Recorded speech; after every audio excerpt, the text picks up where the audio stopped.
والله يرزق من يشاء بغير حساب.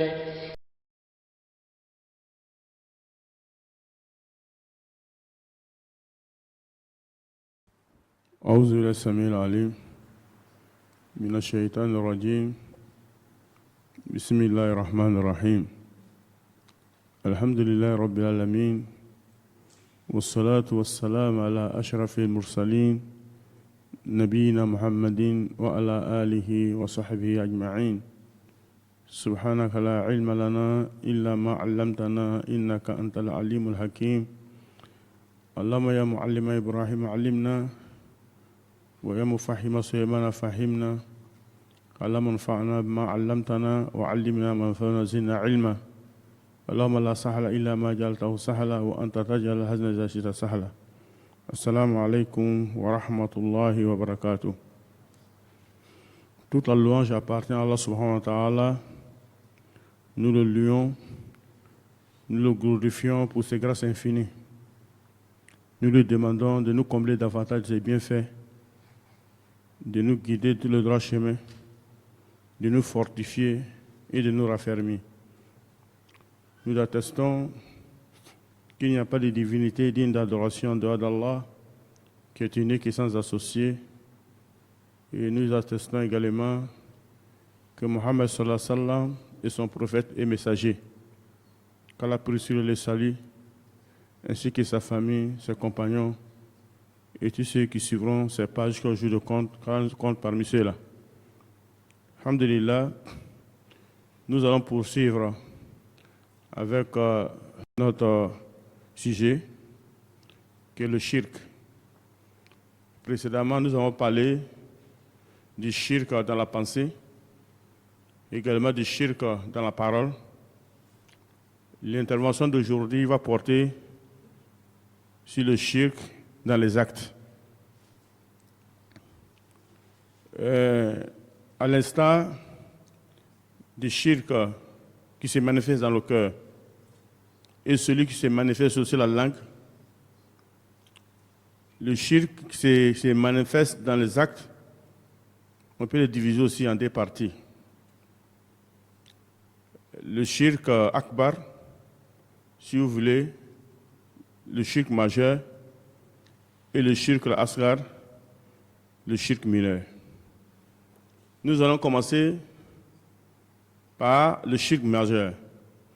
Donner des exemples de shirk majeur dans les actes. Parmi ces exemples, premièrement, c'est le fait de se prosterner pour un autre qu'Allah. La prosternation est une adoration qui est adressée uniquement à Allah subhanahu wa ta'ala. Lorsqu'on se prosterne pour une créature avec humilité et l'intention de se rapprocher de lui, automatiquement on tombe dans le shirk. La preuve de cela réside dans la parole d'Allah qui dit La tasjudu lishamsi wala lil kamar wasjudu lillahi allazi khalaqahunna in kuntum iyyahu ta'budun. Allah dit ne vous prosternez pas pour le soleil ni pour la lune, mais plutôt prosternez-vous pour celui qui les a créés. Qui les a créés? Allah subhanahu wa ta'ala. Donc cela sous-entend, cela veut dire qu'il n'est pas permis de faire la prosternation pour une créature, mais plutôt pour le Créateur, puisque c'est celui qui mérite. On ne peut pas laisser le Créateur et puis se prosterner pour la créature. Lorsque on fait ça, on tombe dans le shirk. Allah dit aussi dans un autre verset Kul inna salati wa nusuki wa mahyaya wa mamati lillahi rabbil alamin la sharika lahu wa bizalika umirtu wa ana awwalul muslimin. Il dit en vérité, ma prière, mes actes de dévotion, ma vie et ma mort appartiennent à Allah, qui n'a point d'associé. Et c'est ce qui m'a été ordonné, et je suis le premier à me soumettre. Ok? Donc, il n'est pas permis de se prosterner pour autre chose qu'Allah subhanahu wa ta'ala. Sinon, on tombe dans le shirk. Même la meilleure des créatures, que le prophète Mohammed sallallahu alayhi wa sallam, il n'est pas permis de se prosterner devant lui. Une fois, Muaz bin Jabal, Kala Lagré, il a vu le prophète rentrer et il s'est prosterné devant le prophète sallallahu alayhi wa sallam, dans l'intention de le vénérer et de l'honorer. Le prophète sallallahu alayhi wa sallam a dit à Muaz, la taf'al, il ne faut plus jamais recommencer ça. لو كنت آمرا أحدا أن يسجد لأحد لأمرت المرأة أن تسجد لزوجها. Il dit, s'il était permis qu'une créature fasse la prosternation pour une autre créature, j'aurais ordonné à la femme de se prosterner devant son mari. Mais seulement la prosternation se fait pour Allah subhanahu wa ta'ala. Donc le prophète n'a pas autorisé Muaz de faire de la prosternation devant lui. Si quelqu'un, on doit vénérer quelqu'un, ou bien si on doit honorer quelqu'un, je pense que c'est le prophète. Mais il n'a pas accepté, puisque c'est un droit exclusif d'Allah subhanahu wa ta'ala. Donc celui qui va se prosterner devant une tombe, dans le but de se rapprocher de celui qui est dans la tombe, automatiquement il tombe dans le shirk, qui le fait sortir de l'islam, qu'Allah nous en préserve. Donc, ça c'est un exemple de shirk qui se manifeste dans les actes. Le fait de se prosterner pour autre chose qui n'est pas Allah subhanahu wa ta'ala. Deuxièmement, immoler pour un autre qu'Allah. Donc, l'immolation aussi, c'est une adoration. Quand on immole pour autre chose qu'Allah, cela aussi relève du shirk. Mais ce qu'il faut savoir d'abord, l'immolation, il y a trois choses qu'il faut savoir par rapport à l'immolation. Ce qu'on immole d'abord, il faut que la bête soit permise. La bête qu'on immole là, il faut qu'elle soit permise. C'est-à-dire, il est permis aux musulmans de consommer qu'on appelle cette bête-là. Par exemple, quelqu'un qui va immoler un chien, ou bien un porc, même si les conditions de l'immolation sont remplies, est-ce qu'on peut consommer? On ne peut pas consommer, puisqu'à la base, ces animaux-là, ou bien ces bêtes ne sont pas permises. Si on parle ici, on parle de l'immolation de la bête qui est permise dans l'islam. Maintenant, il y a 4 types d'immolation. Il y a 4 types d'immolation. Premièrement, l'immolation avec le nom d'Allah pour Allah, dans le but d'entrer dans les bonnes grâces d'Allah subhanahu wa ta'ala et de le glorifier, comme le sacrifice qui accompagne la fête de Tabaski et les rites de pèlerinage, de Tamatou et de Kiran. Ça veut dire quoi? Ça veut dire l'immolation se fait avec 2 conditions. La première condition, c'est d'invoquer le nom d'Allah. Lorsqu'on immole, on dit d'abord Bismillah, Allahu Akbar. Ça, c'est une condition pour que l'immolation soit licite. Pour que la bête qui est immolée soit licite, pour qu'on puisse la consommer. La deuxième condition, c'est l'intention qui t'anime lors de l'immolation. Toi, tu immoles pour qui? Si, par exemple, je dis Bismillah, Allahu Akbar, alors dans mon intention, j'ai fait l'immolation pour autre chose, automatiquement, je suis dans le shirk. Mais il faut que lorsque j'immole, j'ai dit Bismillah, Allahu Akbar, mon intention c'est de mouler pour Allah subhanahu wa ta'ala. Comme ça se fait généralement pendant la fête de Tabaski. On immole les moutons. Pour qui? Pour Allah subhanahu wa ta'ala. Ça c'est permis. C'est comme aussi celui qui fait le hajj. Il y a 3 rites de hajj. Il y a ce qu'on appelle tamatou, il y a ce qu'on appelle kiran, il y a ce qu'on appelle ifrad. Lorsque tu fais les 2 premiers, que le tamatou et le kiran, tu as l'obligation de faire une immolation. Ça rentre dans ces cadres-là aussi. Également, immolation pour faire sacrifice. C'est-à-dire, tu immoles une bête pour en distribuer la viande aux gens, pour sacrifier aux gens, ça aussi c'est permis. Ok? Si c'est fait pour Allah et avec le nom de Allah subhanahu wa ta'ala. Également, c'est permis aussi, lorsque on fait une immolation pour honorer un autre, un étranger vient chez toi, tu veux l'honorer, tu fais une immolation pour lui, il n'y a pas de problème, ça c'est permis. Ou bien, tu fais l'immolation pour un walima. Tu t'es marié, tu fais l'immolation pour walima, ça aussi c'est permis. Ou bien, tu fais l'immolation pour en faire commerce, comme les bouchers le font. Ça aussi, c'est permis. Ou bien, tu fais l'immolation aussi, parce que Allah t'a fait grâce en te donnant une maison.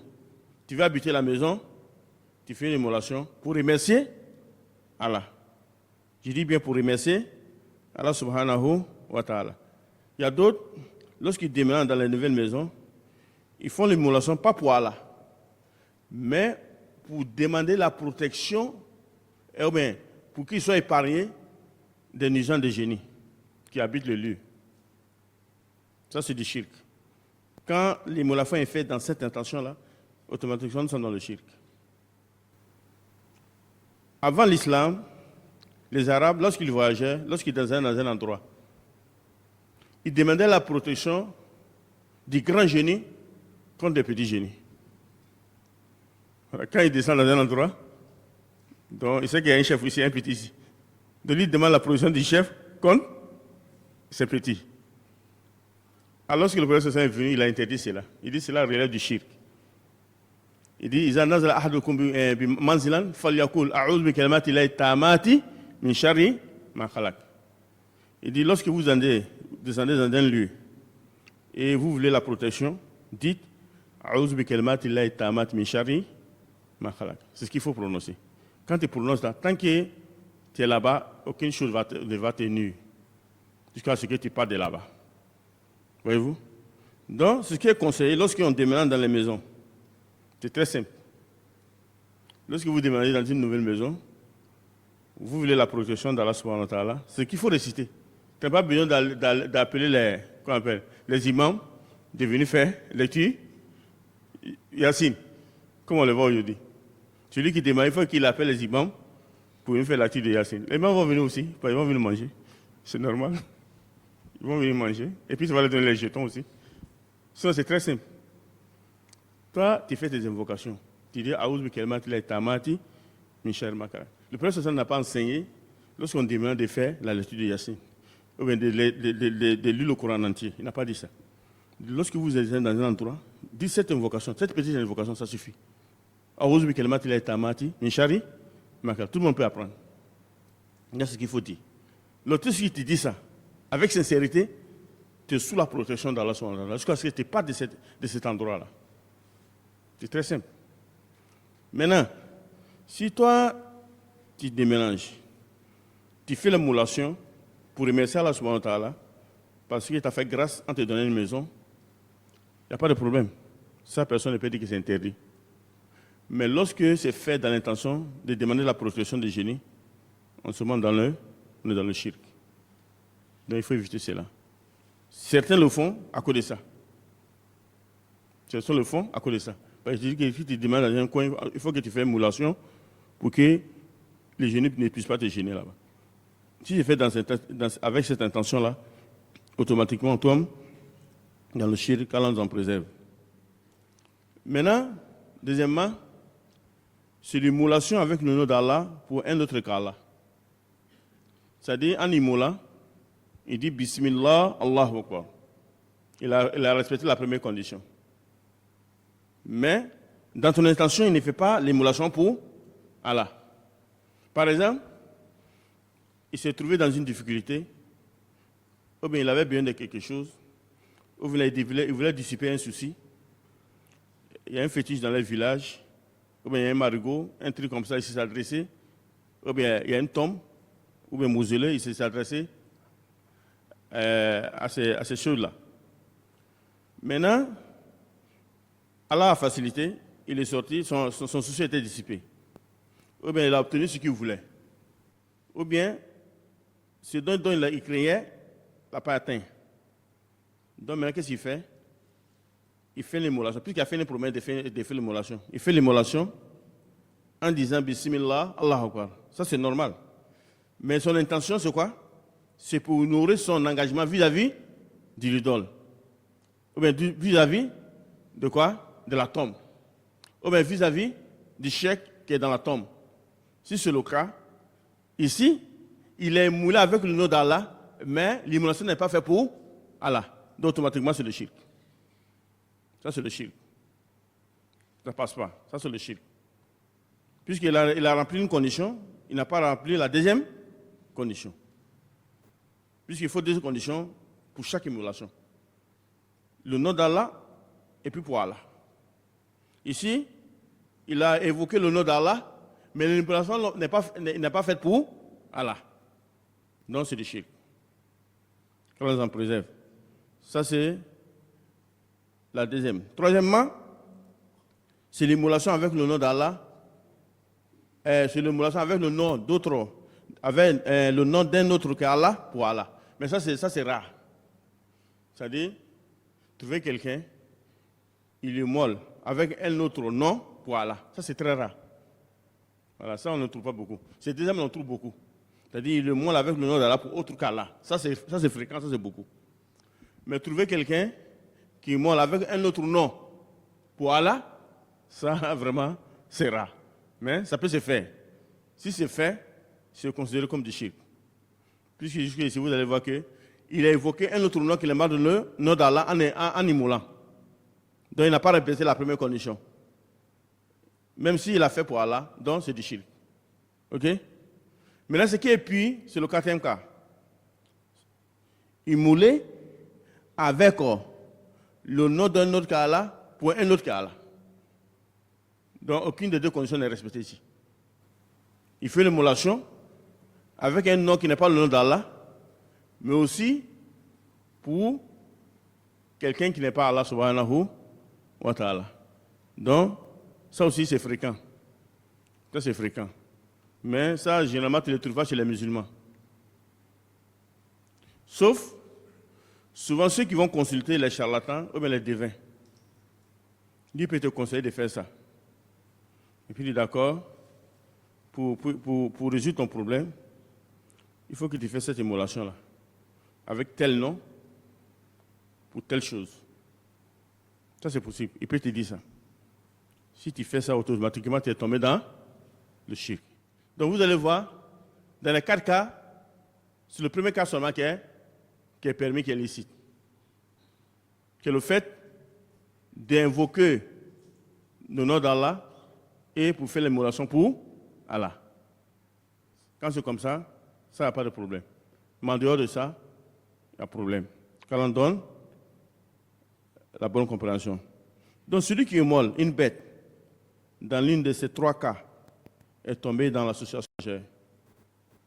La bête immolée dans ces conditions est interdite et sa viande ne peut pas être consommée.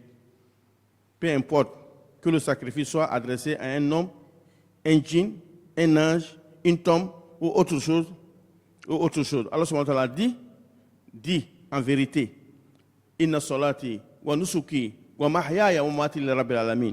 Dit en vérité, ma salat, c'est-à-dire ma prière, mes actes de dévotion, ma vie et ma mort appartiennent à Allah subhanahu wa ta'ala, Seigneur de l'univers, à lui, point d'associé.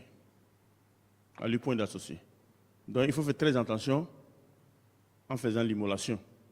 Sinon, si on trouve dans l'un de ces cas-là, nous nous trouvons dans le shirk, qu'Allah nous en préserve. Ça, c'est le deuxième exemple. Le troisième exemple, al-shirk fi sadaqa.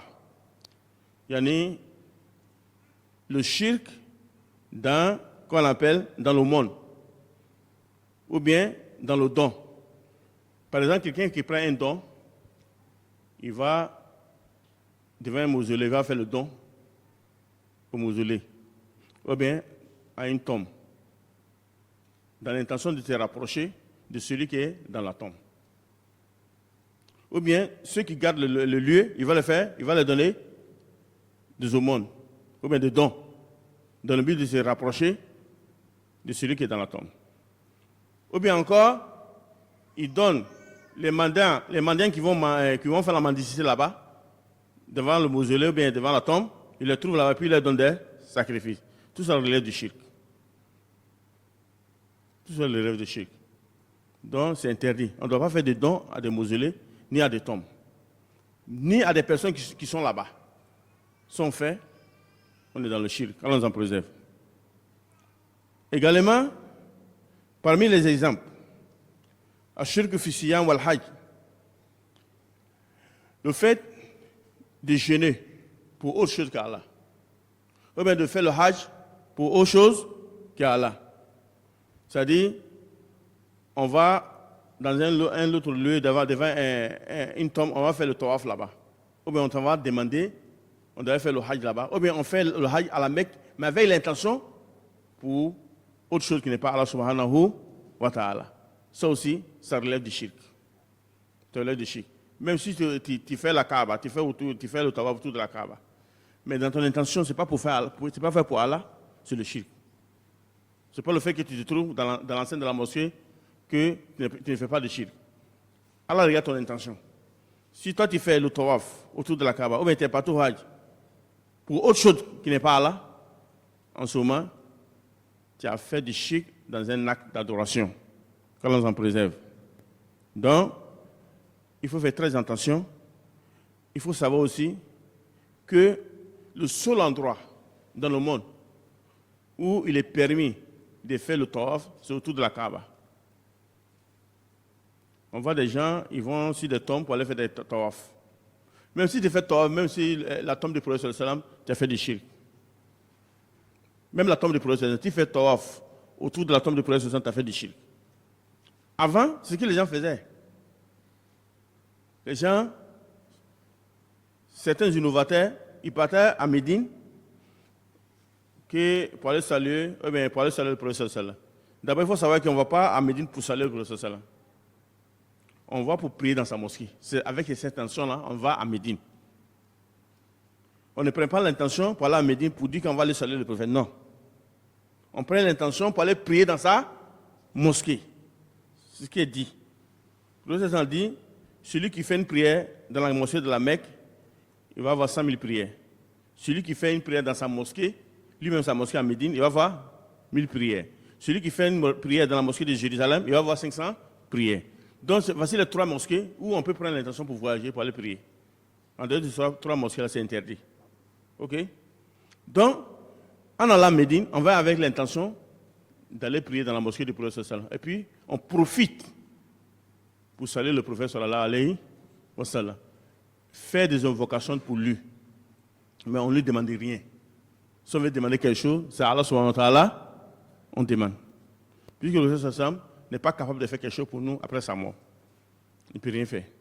Donc on ne lui demande pas de nous donner des enfants, on ne lui demande pas de nous donner de la substance, on ne lui demande pas de dissiper des soucis ou bien de donner un profit. Le prophète ne peut pas faire ça après sa mort, sallallahu alayhi wa sallam. Donc quand on fait ça, on tombe dans le shirk, qu'Allah nous en préserve.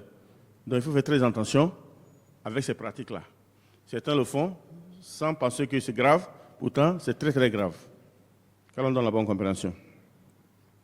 Maintenant, ça c'est des exemples de shirk dans les actes. Ces exemples sont considérés comme des shirk majeurs. Quand tu fais ces actes-là, automatiquement tu es tombé dans le shirk majeur. La différence entre le shirk majeur et le shirk mineur, c'est que quand tu fais un acte qui relève du shirk majeur, tu sors automatiquement de l'islam. Tu sors de l'islam. Chez Allah, tu n'es pas musulman. Il faut que tu fasses un nouveau repentir pour revenir à l'islam. Quant au shirk mineur, c'est considéré comme des grands péchés. Ça ne te fait pas sortir de l'islam. Ça ne te fait pas sortir de l'islam. Mais ça diminue ta foi. Ça impacte négativement sur ta foi. Mais en ce qui concerne le shirk majeur, lorsque tu tombes dans le shirk majeur, automatiquement tu sors de l'islam, car on nous en préserve. Donc maintenant, on va passer au shirk mineur. Après avoir donné les exemples du shirk majeur, on va passer maintenant au shirk mineur. Maintenant, parmi les exemples du shirk mineur dans les actes, c'est le port des amulettes. Il y a des gens, ils portent des amulettes. Ou bien ils portent des bagues. Ou bien même souvent, ils accrochent des amulettes dans la maison, ou bien dans les voitures, ou bien dans les lieux de commerce. Souvent, quand ils rentrent chez certaines personnes, derrière la porte nette, ou bien le mur qui donne d'eau au dehors, toi, tu vois que c'est quelque chose qui est accroché là-bas. Quand tu lui demandes, c'est une protection. Protection contre qui? Hein? Contre le volet. Donc, lui pense que c'est cette chose-là qui le protège. Tu vas voir ça accroché dans les voitures. Lui pense que tant qu'il a ça dans la voiture, il ne peut pas avoir un accident. C'est ce qui est accroché là qui le protège. Voyez-vous? Souvent aussi, lui il met ça dans son lieu de commerce, dans sa boutique, ou bien dans son magasin. Croyant que c'est ça qui attire les clients. Tout cela, c'est du shirk. Tout cela relève du shirk. Lorsque vous portez une bague, vous pensez que c'est cette bague-là qui vous protège contre les accidents. Mais vous avez mis la bague à la place d'Allah subhanahu wa ta'ala, n'est-ce pas? Lorsque vous portez une amulette, pensant que c'est l'amulette là qui vous protège, vous avez mis l'amulette à la place d'Allah subhanahu wa ta'ala. Supposons que toi tu quittes ici, tu vas à Boaké ou bien tu vas à Korogo par exemple, ou bien n'importe quel endroit. Tu as une amulette, on t'a dit, lorsque tu portes cette amulette-là, quel que soit l'accident, tu ne vas pas rester dedans. Mais si tu portes cette bague-là, même si la voiture fait tonneau, toi, tu vas sortir indemne. Rien ne va t'arriver. C'est pas ça? Tu crois à ça. Tu as ça dans ta tête. Imaginons par exemple que toi, en allant à Boaké, où tu vas, tu as enlevé la bague pour déposer sur la table. Et puis tu as oublié. Tu as voyagé sans la bague. Tu as voyagé sans l'amulette. Une fois arrivé à Yamoussoukro, tu t'es rappelé que ma bague est restée derrière moi. Tu t'es rappelé que l'amulette est restée derrière moi. Qu'est-ce qui va venir dans ta tête automatiquement? Tu vas te dire automatiquement, aujourd'hui c'est accident, je suis foutu. Oh bien, c'est pas ce que tu vas te dire. C'est ce que tu vas te dire. Aujourd'hui, attends, c'est grave. C'est accident, je suis foutu. Donc, c'est amulette qui est Dieu. C'est amulette qui est ton Dieu. C'est la bague là qui est ton Dieu. Et le Dieu même, où est sa place? Tu l'as oublié. C'est ça. Et ce que je viens de dire là, ça c'est pas shirk mineur, ça c'est shirk majeur. Souvent, le shirk mineur peut se transformer en shirk majeur. Qu'est-ce qui fait ça? L'intention. Si tu penses que c'est la bague qui te protège totalement et entièrement en dehors d'Allah, ça c'est shirk majeur. Si tu penses que c'est l'amulette qui te protège entièrement et totalement en dehors d'Allah, ça c'est shirk majeur. Mais quand tu penses que c'est une cause, c'est là qui protège, mais ça c'est une cause, en ce moment c'est shirk mineur. Voyez-vous? Dans les cas qu'il vient de citer là, ce n'est pas shirk mineur, c'est shirk majeur. Puis toi tu penses que c'est la bague qui te protège. Tu penses que c'est l'amulette qui te protège. Et où est la place d'Allah subhanahu wa ta'ala? Alors que la protection est une adoration. C'est pourquoi on dit A'udhu billahi minash shaitan rajim. On ne peut pas demander la protection à autre chose qu'Allah. Certes, il y a des choses où on peut demander à quelqu'un de nous aider, de nous protéger. Mais ce n'est pas dans toutes les choses. Les accidents, personne ne peut te protéger contre les accidents en dehors d'Allah subhanahu wa ta'ala. Ce qui est conseillé aux musulmans, pour demander la protection, c'est de faire les zikrs. Les zikrs se font le matin, les zikrs se font le soir. Il faut apprendre. En tant que musulman, il faut apprendre. Il faut chercher à connaître ta religion. Mais les gens aiment la facilité. Alors qu'en faisant ces évocations-là, non seulement ça te protège, mais tu gagnes des mérites. Puisque c'est le nom de Allah que tu es en train d'invoquer. N'est-ce pas? Quand il dit une surah de protection, quand il dit les trois dernières surahs du Coran, c'est des surahs de protection. Quand il dit le verset du trône, c'est quoi? C'est un verset de protection, n'est-ce pas? Mais en lisant ces versets, tu prends les mérites, mais tu ne prends pas. Ça fait partie du Coran. Non seulement tu vas avoir les mérites, mais En dehors de ça, ça va te protéger. Allah va te protéger. N'est-ce pas? Mais les gens aiment les facilités. Pour invoquer la lui, il n'a pas ce temps-là. Donc, on lui donne quelque chose, il met dans la voiture, c'est fini. La facilité. Pour invoquer c'est Allah, il n'a pas ce temps. Chaque matin, pour invoquer Allah, il n'a pas ce temps. On lui donne une amulette, il porte, c'est fini. Pour attirer les clients, il n'a pas besoin d'invoquer Allah.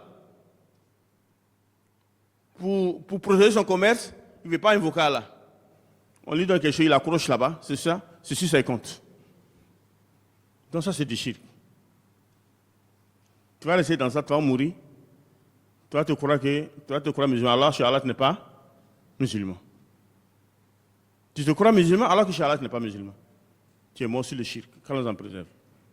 Donc il faut faire très attention et éviter ce genre de choses. Souvent, il y a d'autres qui vous posent des questions. Il dit que, bon, vous dites que les amulets, c'est interdit, les bagues. On n'a pas dit les bagues. S'il n'y a pas une croyance derrière la bague n'est pas interdite. OK? Par exemple, tu portes une bague simple, où il n'y a pas de croyance. Tu ne penses pas que ça peut te problème, mais ça peut faire quelque chose. À part de problème, personne n'est pas porté bague. Oh bien. Mais lorsque c'est lié à une croyance, tu penses que la bague a un pouvoir. En ce moment, c'est interdit de porter cette bague-là. OK? Maintenant, la question qui se pose, si l'amulette est faite à partir du Coran, c'est-à-dire je prends des versets coraniques, j'écris. Je mets dans un truc, j'écris, puis après on met ça, comment on appelle? Dans un pot, puis maintenant on l'attache, puis c'est pas ce genre-là. Est-ce que ça part du Coran, hein? C'est pas autre chose. Ce Coran, j'ai écrit. Oh ben, c'est des vocations que j'ai écrites. Et puis, en même temps, j'ai accroché sur moi. Est-ce que ça, c'est permis ou bien c'est pas permis? Il y a d'autres qui disent que non. Bah, non. Si c'est Coran, il n'y a pas de problème. Mais on te dit que ce n'est pas permis. Que ce soit Coran ou bien que ce soit autre chose, ce n'est pas permis. Pourquoi? Pourquoi ce n'est pas permis? D'abord, premièrement, lorsque le professeur interdisait le port des amulettes, il n'a pas fait la distinction de l'amulette qui vient du Coran ou bien de l'amulette qui vient d'ailleurs. Il dit Inna tama'imu wa tiwalatu shirk. C'est clair. Il dit les amulettes relèvent du shirk. Le port des amulettes relève du shirk. Il n'a pas fait la distinction entre celui qui porte une amulette venant du Coran ou bien de autre chose. Il a dit que le port des amulettes fait partie du shirk. OK? Ça, c'est la première des choses. Deuxièmement, la protection est une adoration. En islam, on fait l'adoration conformément à ce que le prophète sallam a fait. C'est pourquoi, pour qu'une adoration soit acceptée, il faut deux conditions. La sincérité et puis la conformité. Est-ce qu'il est écrit quelque part que le prophète sallam, pour demander la protection, il portait des amulettes? Donc, si tu portes les amulettes, c'est une adoration que tu es en train de faire. Donc, tu n'es pas fait conformément, qu'on appelle, à ce que le prophète sallam a fait. Ça, c'est la deuxième chose. Troisièmement, lorsque tu portes ces amulettes-là, venant du Coran, tu vas rentrer dans les toilettes. Tu vas partir à la selle. N'est-ce pas? Tu vas partir uriner. Est-ce que le Coran étant sur toi, puis tu rentres dans les toilettes, c'est quoi? Ce n'est pas une émulation pour le Coran? Est-ce que le Coran, on doit rentrer le Coran dans quoi on appelle? Dans les toilettes? Est-ce que quelqu'un, il est permis de prendre le Coran comme ça pour rentrer dans les toilettes? Tu ne peux pas faire ça. Tu ne peux pas faire ça. Si tu fais ça, c'est une émulation pour le Coran. Et puis toi, tu vas faire celle, le Coran est sur toi. Tu vas à la selle, le Coran est sur toi. Tu honores le Coran, mais tu humilies le Coran. Tu humilies le Coran. Puisque toi, tu ne vas pas accepter, en rentrant dans les toilettes, enlever tes amulettes, ton amulette pour mettre au dehors ici. Tu n'as pas fait ça. Sinon, on va voir, il porte amulette. Tu n'as pas fait ça. Forcément, tu vas rentrer avec ça. Donc, tu vois, c'est pas bon. Et puis, quatrièmement, Si moi je vois que toi tu as apporté l'amulette, moi je ne sais pas ce qu'il y a dans l'amulette là. Je ne sais pas si c'est courant, mais si, c'est autre chose. Automatiquement, ce qui me met en tête, le port d'amulette est permis. C'est pas ça? Donc moi, il peut porter n'importe quel amulet, parce que je t'ai vu porter. N'est-ce pas? Donc c'est interdit. Donc c'est pourquoi, que l'amulette vient du courant ou ailleurs, il est interdit de porter. Il est interdit de le porter. Ce qui est permis, c'est de faire les invocations. Askar Soba ou Al-Massa. Il y a un certain nombre d'invocations que le nous a conseillé de faire le matin et de faire le soir. Lorsqu'on fait ces invocations, nous sommes sous la protection d'Allah subhanahu wa ta'ala. Même si on ne connaît pas toutes les invocations, ce qu'on fait, par exemple, un musulman ne peut pas dire qu'il ne connaît pas les 3 dernières sourates. Est-ce qu'un musulman veut dire ça? Si tu ne connais pas, c'est que tu ne pries pas. Toi, tu pries comment? Et puis, généralement, il y a beaucoup qui connaissent le verset du trône. Par exemple, après la prière de Fajr, tu prends le temps de t'asseoir. Si c'est ça seulement tu connais, tu récites. Après avoir fait les subhanallah, alhamdulillah, tu finis tout ça, tu récites le verset du trône une fois. Hein? Tu récites les 3 coups, 3 fois. Tu es sous la protection d'Allah jusqu'à le soir. Le soir, c'est après As, tu fais la même chose. Mais en dehors de ces 2 prières, les autres prières, tu fais une fois. Après Zour, tu fais une fois. Après Isha, tu fais une fois. Après, après Mag, tu fais 3 fois. Et puis après As, tu fais une fois. Voici ce qu'on fait. C'est simple, tout le monde peut faire ça. Tu fais ça, c'est tout. En se couchant, tu fais la même chose. Tu fais l'ablution. Il faut pas un musulman ne doit pas se coucher sans ablution. C'est important. L'ablution en elle-même est une protection. Donc avant de se coucher, il faut faire l'ablution. Tu te couches, tu fais, avant de dormir, il faut faire des invocations. Tu fais Ayatul Kursi une fois, tu fais Kul Huwallah une fois, Kul A'udhu Birabil Falaq une fois, Kul A'udhu Birabil Nas une fois, tu souffles ta main, puis tu frottes tout le corps. Tu reviens encore, tu fais Kul Huwallah une fois, Kul A'udhu Birabil Falaq une fois, Kul A'udhu Birabil Nas une fois, tu souffles la main, tu frottes encore tout le corps. Tu fais ça, même chose 3e fois. Tu es sous la protection jusqu'à matin. Qui ne peut pas faire ça? C'est simple. Donc tu fais ça, c'est mieux. Maintenant, si tu connais d'autres invocations, en dehors de ça, tu fais aussi. Mais pour celui qui ne connaît rien que ça, il fait ça. Au lieu de porter des amulettes pour se coucher. Hein? Donc, quand on fait ça, on tombe dans le shirk, Allah nous en préserve. Donc, c'est pourquoi il est important d'apprendre sa religion et d'éviter ce genre de pratiques, ces pratiques-là qui nous mènent dans le shirk. Il faut savoir qu'on va, Inch'Allah, la semaine prochaine, on va parler, celui qui tombe dans le shirk, quelles sont les conséquences du shirk? Il y a quelle gravité dans le shirk? Pourquoi les musulmans doivent faire le shirk? Inch'Allah, ça nous donne la semaine prochaine, on va parler de ça. Pour que on sait un peu pourquoi l'islam a trop insisté sur le problème de shirk et interdit aux musulmans de tomber dans le shirk. Quand on donne la bonne compréhension, qui nous protège et qui nous accorde Janatul Fida comme dernier demain. Salam alaikum wa rahmatullahi wa barakatuh. والله يرزق من يشاء بغير حساب